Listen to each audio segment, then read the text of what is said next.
We'll also be joined by a reviewer who joins us virtually this morning. Whilst I'm looking to get his details, let's see if the line and connection has been established so we can have him join the show. All right, Dr. Aliyu Ilias, nice to have you join us on the program. Having me good morning and happy Christmas. Compliments of the season. It's good to see you. You're looking in fine spirits this morning as well. It's because it's Yuletide season, then the holidays are there and we tend to enjoy ourselves at home or with Unlike our some of us, we families. don't get to enjoy the privilege of the holiday. Essential It's workers because or it's frontline because you workers, are should I doing say. essential services, and I hope you are getting essential pay as well. Oh, that's one thing to be hopeful for. Now, let's get into the business of the day, and we'll start with the president who has been in the news lately following his maiden presidential media charge. The president also issued a Christmas message to Nigerians saying for those celebrating, they should remember the poor and needy in a time like this. Care to make any comments on the president's statements in recent days, particularly on his Christmas message of a prosperous Nigeria at the end of some tough policy decisions he has to take? Right. I think first and foremost, I like to appreciate the president, that he was able to come out for media chat. Media chat is very, very key. When you have people engaging, I just remember President Olusegun Obasanjo, who did it more succinctly than other presidents, who even received direct phone calls directly every month. He engaged Nigeria every month. So for me, I think it's a good start for President Bola Ahmed Tinubu to have actually give our Nigerian opportunity, journalists to actually ask some questions. But be that as it may, it's a misreaction in his own response. We have to wait the other way. Some of his comments tend to look as if he's living another climb. Some of his comments resonate with us. Some of them also giving us hope. Every president of Nigeria always give us hope. I think prosperous Nigeria is what we all hope for, and I'm sure that's what the president is leading us to achieve.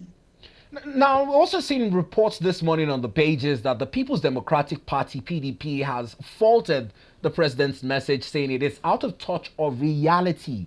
And I don't know if this is just one of those comments made by the opposition, or does the PDP have some points in what it's saying, noting the president says he does not regret decisions like the removal of fuel subsidy and his decision to float the naira. Right. I think they are in their right. They have the right to make such comments. They are oppositions. They are expected to look at for loopholes in government. They're expected to make the government perform very well. They're expected to make sure that the government are doing what they're supposed to. So I think they are in their right to make that comment. It's left to APC to also better the area that is challenging. I can tell you there's challenges. We must agree with that. Even as ordinary citizen who does not belong to any party, I think it's important that they come with such message. In fact, we have a lot of opposition. Imagine if Labour Party come with their own, ABGA, a lot of them come with their own. That would have make the APC to be on their toes. So I think what they are saying, I agree with them. The reality does not speak to, when you are talking and you are telling us you are doing this, we want to see the reality. We want to see it solving our problems. So solving problems is what we need. We want Nigerians to get better, not the rhetorics. Now, in also keeping with more messages coming at this point in time, we'll also see the likes of the former Vice President Alhaji Atiku Abubakar, the Senate President, or the prominent Nigerians also chipping in their Christmas messages here and there. We've seen some also taking a step further, issuing out palliatives. Now, it's becoming a custom, but the challenge now was with the casualties recorded, particularly in Ibadan, where the court has also remanded the ex-Oni's wife. How will we sum up this celebration at this point when some people are also grieving? How do we put both of these happenings into perspectives? Well, it is so pathetic that we are becoming a palliative nation, whereby at every situation there will be since we're expecting palliative and our leader. You recall that it's not even now. Remember that all our House of Rep members, Senate, they will always go back to give people things in a place of empowering people. But this is quite surprising, and I want to sympathize with those people that actually give out that palliative, because I can tell you they cannot have that the intention of causing stampede or havoc. They actually want to bring relief to people. But unfortunately, it's not well organized in the words of the Mr. President, that they don't have management, they don't plan it very well. So I think that is the problem. So it's my heart goes to those people that lost their family members. It's not easy thing to really bear with. However, that shows us the level of poverty in Nigeria, where people want to strive at all means to achieve. You recall even the one that happened in Abuja. From reliable source, I got to know that it is the people that actually went and forced the gate. So those first people that forced the gate, they fell on the gate and people now step on them to go and get what they want. So I think it's a pathetic situation. We need to decipher another means, and most importantly, we need to make sure that we solve poverty problem in Nigeria. Recall that there was a report that said 133 million Nigerians are in multi-dimension poverty. That's a whooping number that we need to do something. And that's why I think PDP is calling on Mr. President that what you are saying is much more of rhetoric. It is not in real. It is not what is in tandem with the reality. Now, being in tandem with reality as well is also some of the challenges faced in terms of our security architecture. This morning, we're seeing reports from the IGP about the number of arrests made in the year, but largely taken from Mr. President's comments, he did commend the defense ministry as a whole and other security apparatus. How would you score the performance of our security architecture in 2024? Is it, as Mr. President say, very commendable, or are there indeed needs for improvement in certain areas? Honestly, if I have the opportunity, I will separate them. I will score them differently because if you are scoring Nigerian military, you can't give the same score with Nigerian police. You cannot give the same score with DSS. You cannot give the same score with civil defense. They are different. They have different responsibility. Now, has kidnap stopped? That's a question. Have we stopped seeing harassment here and there?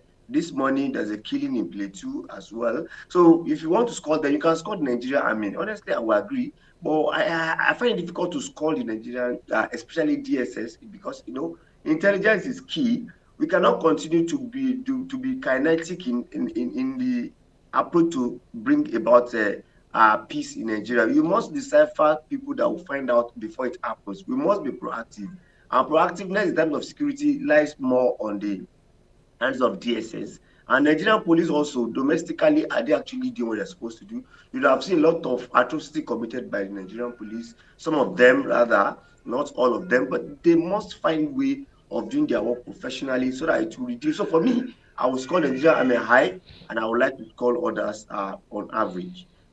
And also, having bought to Kano, I have not seen the result of it. Is it that they stopped them from using it? Is it that we don't have the right to use it? Or is it that they are giving us conditionalities having bought it? These are the things we must know about. You also recall why I will also score them very, because we spend humongous amount of security. And we are not, I can tell you, we are not seeing the result as it's supposed to be. I saw the Minister of Defense State that went to the Zamfara to declare a mining operation open, and it was talking about Lakura and all those things. I was thinking, why all this jamboree? You would have just do it quietly without much celebration, because Nigerians are suffering day to day from this bad people. Now, in keeping with this projections on how much the country can be better in terms of other measures that would not be considered palliative, I don't know what you make of the 50% transport subsidy, which began last year in the president's first Christmas in office. Now, in his second Christmas in office again, we're seeing a reintroduction of that 50% transportation subsidy. What do you make of this? Well, I was thinking President Bola Ahmed Tinubu would have learned from last year challenges, because you recall that last year the way they did it doesn't really make a lot of meaning. Now, for the rail, I think rail is easy, it belongs to the federal government. But how many states has rail? I think it's only about 3 states, maybe FCT to Kaduna, Lagos to Ibadan, Itape to Delta or Warri rather. These are people that have it. But when it comes to the road transport, I was thinking what federal government should have done, should have bring this palliative directly, maybe by making sure that the filling stations are in charge. If you are if you are a driver or a transport business owner, go to a particular filling stations, pay half of it directly. Because if you do that, And Nigerians are going to the stations, and because most what they did last year was that you will pay full, they will not tell you they will return the money to you. Where will you even have the full to pay in the first place? And how's the returning processes? And they will tell you that it is for some period, it is for some people, it's for a lot of things. So I was thinking there will be another systematic way of approaching so that Nigeria can directly benefit from it. However, it's a good gesture. These are what we expect in democracy, but they need to do more of their games. Now, in moving to another issue in the news this morning, it's about the celebrations. We're hearing reports that they've been low keyed in certain parts of the country. These low key celebrations have been occasioned by a surge in the price of commodities across board.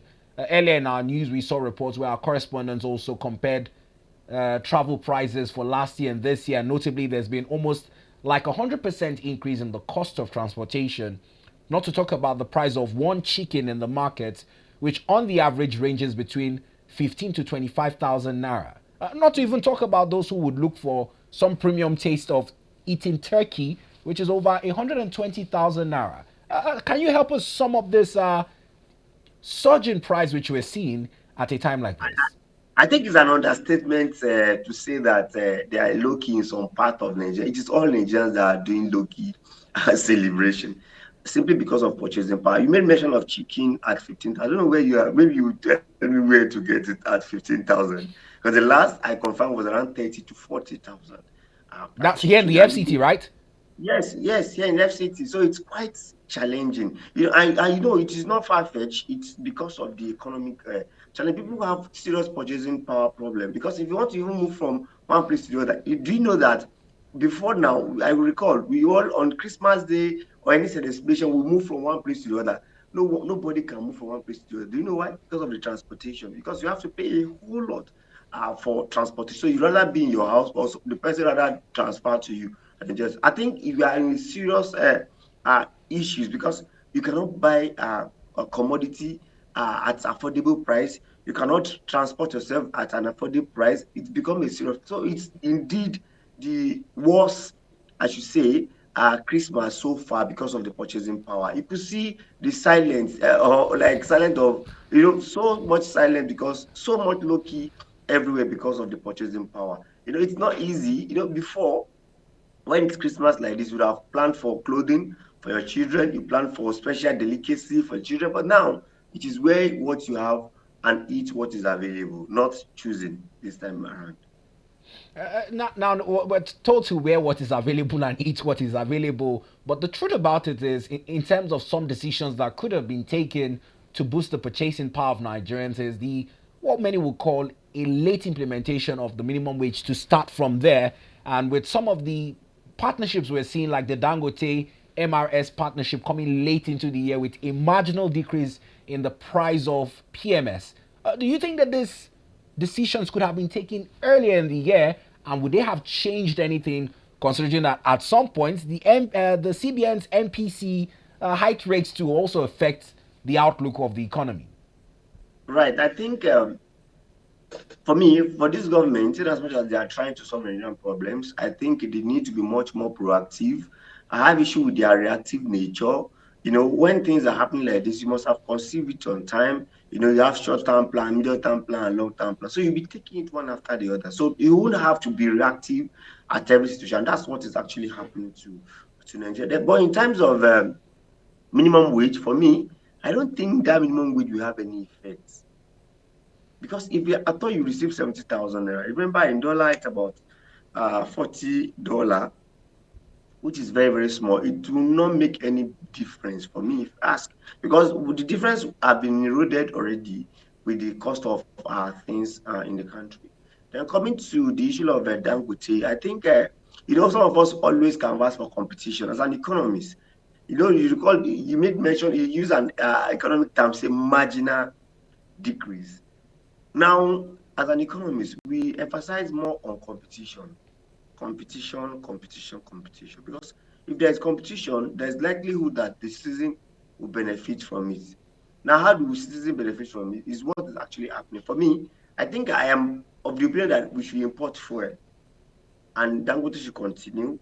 Why Nigeria should make sure that all four refineries are working so that we can have supply side sorted. In America, America has about 132 refinery, but they still import PMS. In Saudi Arabia, they have about 4 to 5 refinery. They still import PMS simply because they want there to be competition. If you go to uh, Libya, that is war torn for some time, you see that they still have the cheapest PMS in Africa. If you go to Iran, Iraq, they still have the cheapest upon their problems and what have you, because they are actually own it. So, what's the benefit of the Nigerian? So, for me, I think the marginal decrease will not have effect maybe until first quarter of next year. But for me, I think it's still marginal as well. I want us to come to like 600. Then what would have pushing the effect, I will continue to say it, is the issue of CNG. CNG would have been an alternative competing at least to some extent with PMS. But for us that have converted our cars, I can tell you for the past 2 weeks, I cannot afford to queue because you have to queue for 4 hours to buy the CNG, which is a problem. And that's why we are saying that in this coming budget, government must make sure that they factor in buying of cascade or the mobile CNG that they have actually introduced more so that those that have converted will enjoy the benefit and it will reduce the pressure on PMS and consequently reduce the price. So for me, all the changes they have made will not have positive externality, positive effect on this current Yuletide. Now, some of the things would also be talking about is some states where there have been intervention by state governors to somewhat at least give the residents in the state some reason to smile. In states like Cross River, the governor, Senator Basio too, did offer free intercity travels for residents where bus rides all through the 23rd up until tomorrow Boxing Day are free. We've seen other states also look to replicate this.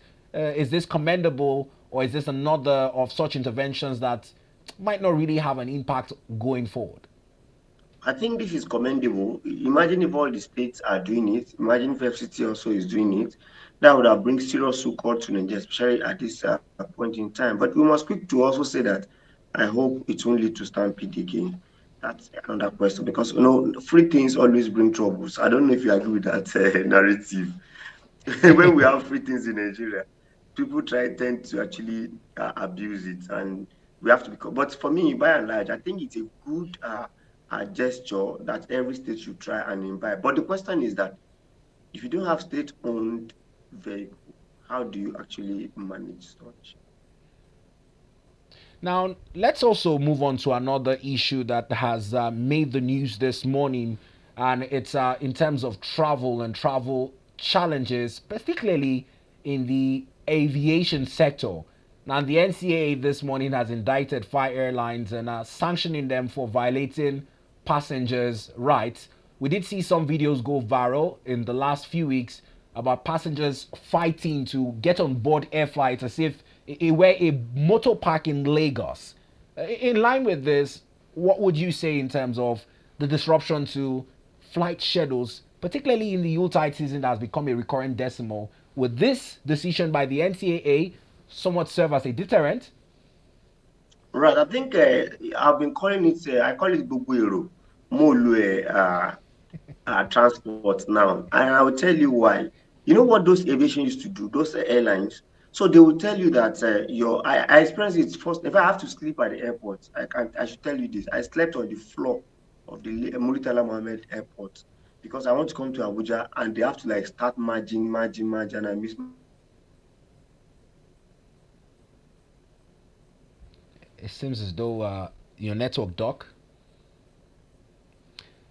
Now, he did use the reference So what they Molu normally do is that citing the they will say, situation in and by Lagos. so doing, so Welcome back. by So your so doing, they network will say lost you that for a bit. Speak up from where you left.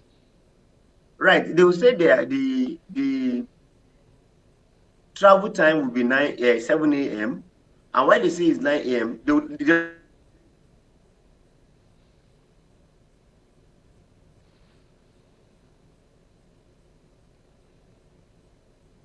Oh, one of the challenges with network at this point in time, and the in other one line will be with 9 a.m. But before you know, they will now match the first flight that love doing such thing, and it's a bad one for Nigeria. So I think the aviation is correct to have sanctioned them. They should sanction them, not small, but very, so that it will serve as deterrent to other people. I can tell you, you bought a ticket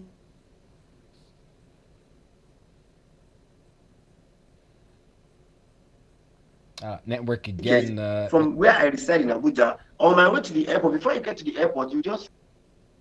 But if you manage to actually get there, they will not say that the flight is boarding, but they cancel your own. Do you get? They will tell you no flight, but when you struggle to get alternative flight, you get there and discover that they're actually giving another people the same ticket, the same flight opportunity. I think it's a bad one, and I must commend the a son, turned aviation expert, Festus Kiamo, who is doing well in that regards. Now, whilst you're commending Mr. Festus Kiamo, SAN, there's been some issues with the NCAA as well. Whilst they've been doing a great job in the year, they've also taken out time to appear on the program. But in terms of the leadership with the acting DG, Mr. Chris Najomo, there have been some controversies making rounds in the media. The president should make confirmations on who the DG of NCAA should be, and that his tenure has some controversy to it. Care to make any statements in that regard? Well, Mr. President have the rights to actually appoint, reappoint, even sometimes extend. So I think that is on the table of Mr. President, is aware of it. So we want him, and even the minister must have tabled it before the Mr. President. So we look out for Mr. President's decision on the appointment. Now, and also still sticking with aviation matters, we hear that the federal government has appropriated over 106 billion naira for the aviation sector in the 2025 budget, and that NAMA has for the first time been included in this appropriation. Now we're seeing more money appropriated to the aviation sector under Mr. Festus Kiamo, SAN, who you lauded. Are you sure that with this, the claim of trying to sanitize the aviation sector would be well funded?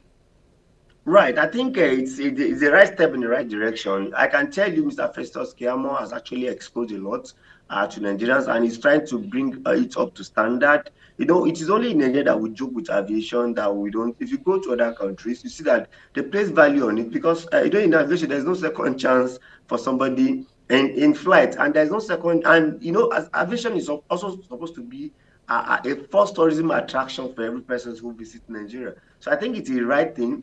That the president and the executive are looking at injecting more money. It's just like in FCT, when you are working, people will see that you are working, and in fact, the president will be happy to actually give you more money. So I think Festus Kiamo, from what I listened to him, he has earmarked all where he's going to manage. And for NAMA, Nigerian Airspace Management Agency, to have such to be included is a good thing, because they are so responsible to actually manage those sector very, very well. I think it's a laudable one, but we only hope corruption will not creep into the while expending the money. Well, we can only hope going into 2025 that this is reflected. But it's also important to say that the 165 billion naira appropriation for the aviation sector has seen an increase of over 63 billion naira from what it was last year.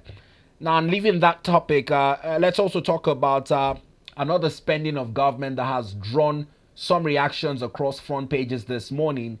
There is talks about over 2 billion naira budgeted by the ministry for SSA's cars in 2025. Now, and ever since the Stephen Oronsaya report and white paper began making rounds and talks about cutting down on the cost of governance have geared up in Nigeria, in terms of actualizing it, in terms of the spending of MDAs, it seems not to be carrying the much needed velocity and momentum it needs. How do you judge this planned 2 billion naira spending on automobiles for SSAs in 2025? Right. What the fact is that Stephen Oronsai the report cannot be implemented. I've always said this. When Mr. President came in, they are quick to say they will do it. As at the time Stephen Oronsai bring about that, we have only 300 agencies.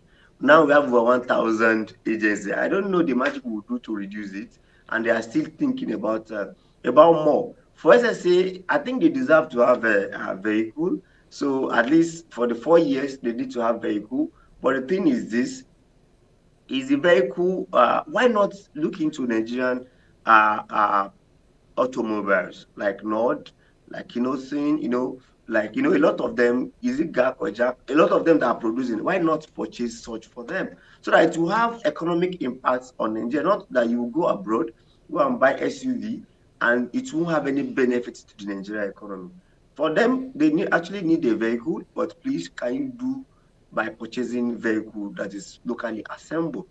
And I also don't know why Nigerians are not giving Toyota and other product condition that you must come to produce in Nigeria or assemble in Nigeria for us to purchase from you. They will be quick to, because Nigeria is one of the biggest customer, in fact, if not the highest for Africa purchasing vehicle, especially brand new vehicle. So I don't know, but I think they are not. It's not too much to have vehicle for SSA, but they should do it the way to have an impact in Nigeria economy. Well, we'll keep our eyes on this, but in terms of even foreign travels, the president in his statement did talk about attracting foreign investments with the economic incentives he's given. He's received some stick for the amount of travels he made in 2024, but there have also been pledges from his office to cut down on the Esther codes and the entourage accompanying him for foreign trips. In line with this and government habits in spending, what would you say in that regard? I think this president is cut out for traveling, because the way he travels is as if he wants to rule from anywhere he is. He's not really a homestay president who will be at home, making sure that things actually work. He travels so much, and he has actually displayed some level of discipline by reducing some motor. Is it cop? The last COP that they had, and a lot of it. But they should do more by reducing the ESTA code. And the way he's traveling, he should also caution the ministers, the SSAs, and other appointees and the DGs, because the more they travel, the more they get the ESTA code, the more it's affected and drain uh, Nigeria resources. So we need to caution. Then for him attracting foreign direct investment, I think that for me, I wouldn't say it's a fluke, but I think it should be much more conscious of making home habitable for businesses than going outside to convince them. Because if you have a flourish economy, a flourish country, people will definitely come and invest. I recall they went to Qatar that period. I was telling people that what would Qatar come and invest in Nigeria?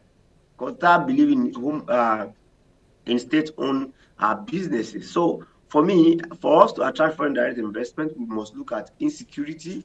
We must also look at our economy, and also look at what the CBN is actually doing. Are they actually doing policies, creating policies that will attract businesses? That is much more important. So we must be policy conscious than traveling abroad to canvas for businesses. You must bring a policy, home grown policy that will attract business, both local and international. Because for now, with the level of NPC, who can invest in Nigeria as a Nigerian? It's pretty difficult. We have been discouraged. But for you to attract people, who look at how flourish it is at home before they can actually come to do business. Now, the other issues making the rounds, and earlier on, the Guardian had highlighted challenges affecting cargo rail. We'll look at that infographics together, but it's also been highlighted as an alternative source of transportation to reduce the burden on Nigerian roads. But with over 1.5 billion naira in the cargo rails, which the Guardian reviews this morning, it has talked about some legacy threats affecting it, as the rails have also recorded 18% traffic. The cost of the containers, we hear over 25th container now costs on the average half a million naira before you can be able to move your cargoes using such trucks or long containers. How would you analyze the challenges affecting cargo rail transport in Nigeria? I think our supply chain is the major problem that we have in Nigeria. And when we say supply chain, we simply means logistics. Logistics has become a serious problem in Nigeria. And when you talk about logistics, you now come to cargo. It's so pathetic that from Nigeria, from Lagos to London, is about 6 hours. But for you to clear your cargo out of where it is, you spend a whole lot of time and also a lot of money. And that's why things are expensive, because any amount you spend on your cargo will be transferred to the consumers.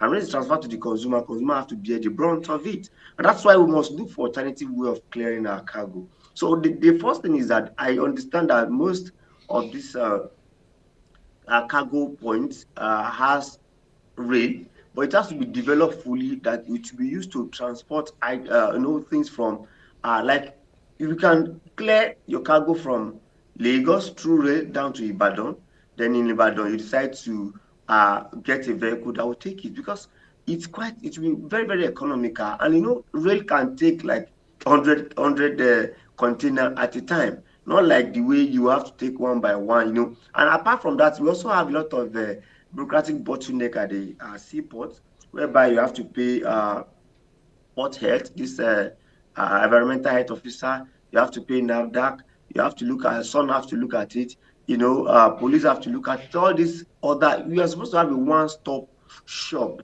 so that you pay once, then you move, not that you have to clear right from custom, port health, NAVDAC, police, a lot of them, SON, they have to have a one-stop shop so that it will reduce the cost of moving a container. It's very, very key. And they must also allow what we call groupage. Groupage is a system whereby a lot of people have one container to be managed. These are the things that we must, and that's why the major problem in Nigeria is problem of logistics. But if you go to other countries, I can tell you they make logistics very simple, very easy because it translates to cost of goods and services in any country. Once cargo clearing becomes a problem, once it's become expensive, you should expect things to be expensive in such countries. So I think they need to do something urgent to make our supply chain process very, very easy in Nigeria. Now, in bettering the supply chain process as well, it's also important to talk about the congestion of the Apapa ports. Some states have shown intention to also have their own deep sea ports, but they've also accused Lagos of a monopoly in terms of monopolizing the largest seaport into the country. Is this indeed true? And if we have to discuss this, the congestion, would the right way to go about it would be to institute other alternative ports in states where they have capacity to do so? I quite agree that it appears that Lagos is trying to monopolize such because Calabar Seaport is there. Cargo can be directed down to those areas and it will decongest that area. Perhaps even beyond Apapa and Wharf, you can also open up another one that will actually help. I think it's clear that the federal government need to urgently put an attention to it. I recall President Yaradua during his time also do what is called dredging. He was trying to dredge River Niger so that some light cargo can actually move even to the north through ship. But it's so saddening that President Jonathan did not actually continue that project. And by now, sand must have returned back to where they actually dredge, which is so sad. And that's why we have issue of continuity in government, because I expect President Jonathan, to have looked into that to extend those things to Calabar, even to Bayelsa, and also dredge River Niger so that light one can actually move. I think that's the way to go so that it can really reduce the congestion in Lagos. It can also reduce the cost of cargo movement and shipping in Nigeria. It's very, very key that government look into that direction. Now, in moving past this discussion, I'd also like for us to touch on some of the key decisions we've seen in terms of the blue economy this year. Much media attention hasn't really been touchlighted on this new ministry created by President Bola Ahmed Tinubu. Apart from the time when we saw the conversations on a single exchange window, in terms of trying to remove the hurdles with which it affects importation and exportation, how would you rate this new ministry? Because I listened to President Bola Ahmed Tinubu where he challenged our colleagues on naming a minister that is not performing, and a lot of them were at a loss of words. People reacting on social media were pointing out the blue economy, pointing out the Minister of Power as some notable names that might have been mentioned by our colleagues. Do you think that they have reasons to have done so? Well, talking about blue economy, I wish NPA is not on that blue economy. Honestly, I wish. You know why? I think blue economy would have much more serious, much more busy to make sure that they create something new. But when you give them already made NPA, where it has a lot of income, a lot of job on its own, I wish it's not under them. However, from reliable source, I got to know that they said is the blue economy is the most performing uh, uh, ministry. But I was thinking, does it mean that it's media that is not doing their work, as in is their own media officers? Because I was thinking, if you say your ministry is doing very, very well, why not come to the public and tell us what? Because for me, I was looking out for that three ministry for blue economy, ministry for steel development, ministry for creative, create art and creative economy or so. These three, these three new ministry can generate a lot of employment and a lot of income for Nigeria because we have never tapped those areas very well. So I was thinking they will be in front. Nevertheless, they are new ministry. They are still trying to get their foot. However, because it is new, you're supposed to be hearing that they create this, they create that, because they have not created a lot of things. And so I think the media officer of that ministry need to do more so that we can actually see and follow what they actually are doing. Well, moving on to another conversation this morning, in line with some of the efforts being made by the government to streamline its activities, we hear that the customs have also dismantled checkpoints to facilitate trade and combat smuggling, thereby also dissolving the Joint Border Patrol Team. Uh, I don't understand. Help me make it make sense. This dissolution of the Joint Border Patrol Team, does it further strengthen its activities in line with what it says it wants to do, or is this more reneging on its commitment? Right. I think I don't know the rationale behind discontinuing those border patrol. However, you know that they are more sophisticated now. I must tell you. Maybe that's what they want to rely on. I think they are much more. You know, they move from Asikuda plus to Asikuda to Asikuda plus plus. You know, there are a lot of processes. So our custom they have tried in terms of technology. Maybe they want to rely on that technology, but we'll see how it plays out. But I think they should have managed it side by side before they now get the technology side very well before they can embark. But you recall that they are also being accused severally by one journalist, Soyombo or something, who said they are actually very, very corrupt. He makes sure he even accused them directly, has been arrested several times. So they should also come clean and make sure that they do it as expected. Now, in terms of even the fluctuations in the exchange, especially with importation, one of the most volatile changes we've seen is also on the rates in which the custom overseas. In moving forward in 2025, what are your hopes when stabilizing the exchange rate in terms of the importer-exporter window?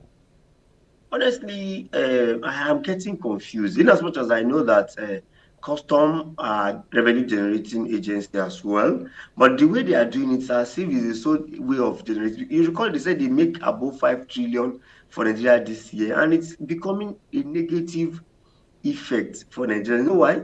Most things that we import that the clearing is the problem, especially a car. You know, before you can buy a Corolla car at 3 million, from now it's about 8 million naira, and simply because of custom tariff and also the exchange rate. So for us to have and government also said they are going to bring a waiver on some food and some item. We want to see those things working because we've not seen it translate to the benefits, to Nigerian benefits. We've not seen food comes down. They've not actually came out and said having reduce the or bring a waiver on so item. By now the thing has come cheap and it's has reduced. So I think custom need to do more beyond using that place as revenue generation. They should also use it as a control for the economy in terms of making things much more easier for, because the more you increase tariff for importers, the more they get discouraged or the more they translate the cost to the Nigerian citizens. So they need to do more to see themselves as a tool to actually bring economy, I mean, to give economy good result. Well, let's also get your review about the performance of different sectors in the year 2024. Now, it starts with the financial sector, especially in line with decisions of the CBN. On a scale of 0 to 10, how would you rate the CBN in its performance this year under Oluyemi Cardoso with some decisions he's taken in the attempt to curb inflation? But I'll rate him 4/10 because most of what he's doing is like a try and error, you know, I will call it a try and error effort. We've not seen those things yielding serious results because you have been trying to contrast. You have been trying to make sure that there is no more money in the public, but it has not translated to anything. You kept increasing the NPR. You kept even as at now, we find it difficult to even get currency. We have to go buy currency. I can tell you, Nigerians are buying currency now. So if you look at all these things, put them in place, and you are bringing about different policy, about 44 framework that he has 40 framework that he has brought about, but they have not actually yielding results, and the economy is not smiling at all. The only time inflation came down was during the farming produce season, and it was just like 2 months, and they're insignificant. But now you can see the inflation has risen, and you're trying to also sacrifice growth for inflation because of hawkish approach. It's not a good one. So I was calling him 4/10. Now, and still in the financial sector, we also hear there's been an ultimatum given to the telcos and fintechs over the 25 billion naira USSD debt to be paid within the first 5 months of the year 2025. What do you make about that as we also continue our analysis on the financial institutions' performance this year? What the telco and electricity relationship is a serious. I recall we have discussed it in your studio so much that it's becoming that everybody is relying on telcos now because telcos have to give you the window. But the thing is, it's business to business. They can actually sort themselves. I believe it should be sorted before that period because no one wants to go out of business at this period. But government must also make sure that no one go out of business to affect Nigerians. Now, away from the financial sector, let's look at the power sector, particularly with emphasis on electricity. Now, following the decision to characterize Nigerian electricity consumers in 2024 with the creation of Band A and the promise of 24 hours of power supply and the increase of the price or tariff for electricity from what it was in 22 naira to over 206.5 naira per kilowatt hour, would you say that this increase and characterization has been justified in the performance of the power sector using electricity as a yardstick this year, and not forgetting the epileptic nature of the grid collapse we witnessed in 2024? First and foremost, the decision to actually characterize us to band A, band B, band C, and whatever is quite discriminatory. I can tell you that, but that simply means that you are much more conscious of some set of Nigerians compared to the other, which is not a good one. So for me, I won't call them high, and I have not seen major thing that the minister actually did. He only have a pronouncement that they will unbundle the grid to make sure that it's being managed maybe region by region. But for the grid collapse, it's an inheritance. They actually inherit the problems. But the question is, what are you doing to actually solve the problem? And that's the issue we always have. That sometimes you need to bring professionals so that they can actually look at it and create a solution. We don't have issue with generation, I can tell you.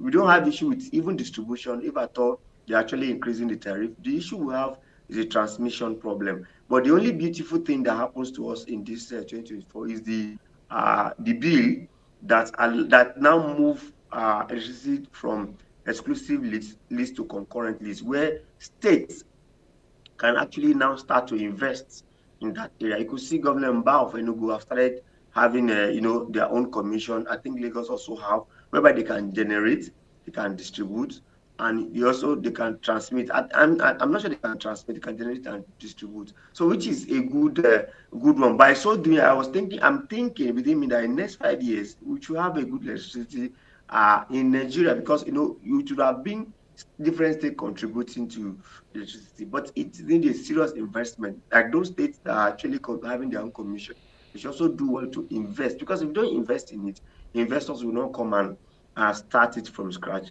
So for me, I think the good thing is that the unbundling, but in terms of the characterization, I think it's discriminatory. In terms of epileptic power supply, we kept experiencing. I recall in my area, I used to be in band A. So and band A, we discovered that band A is like a fluke whereby you don't have electricity as it's supposed to be. But before we know, they return us down, and we are still managing the epileptic power supply as it were. There's also been the talk about the Gencos Discos relationship, the role the vandalization has also played. With those excuses, would we say that it has also justified the amount of money that the Minister of Power told Nigerians that it took to restore the power grid in totality this year? Well, fixing the power grid totality, I think is cannot be true because we expect, Nigeria will now have a cautious optimism when you tell us you have created a solution, we want to see it working. However, LCD is not cheap at all. So we expect more investment, and that's why we always have issue with Discos. Discos does not actually come with any investment, if you ask me. They only come with their portfolio, and they are even getting money from Nigerian banks to solve the problem.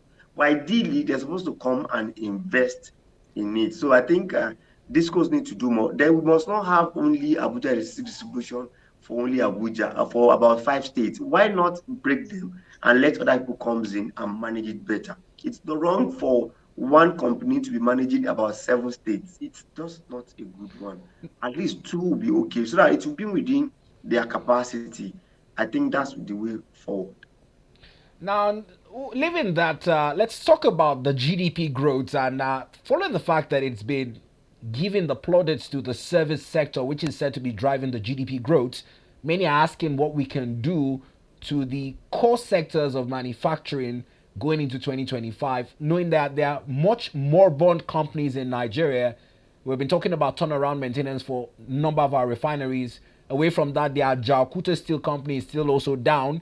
In terms of this commitment to diversifying our economy beyond just the service sector to achieve the GDP growth projections for the 2025 budget, how would you analyze Nigeria's dedication to this cause?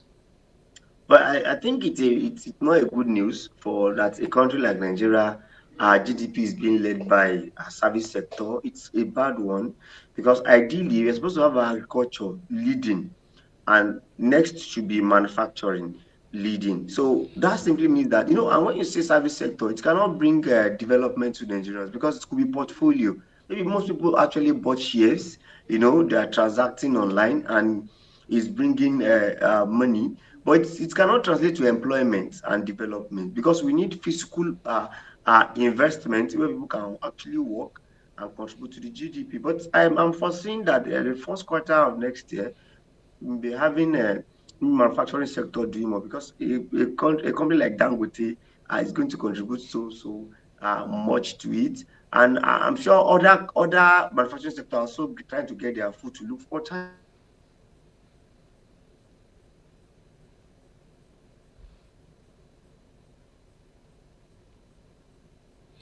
Well, it may seem as though Doctor's network again giving us some challenges as Because usual, but I was for hoping this to year, thank him.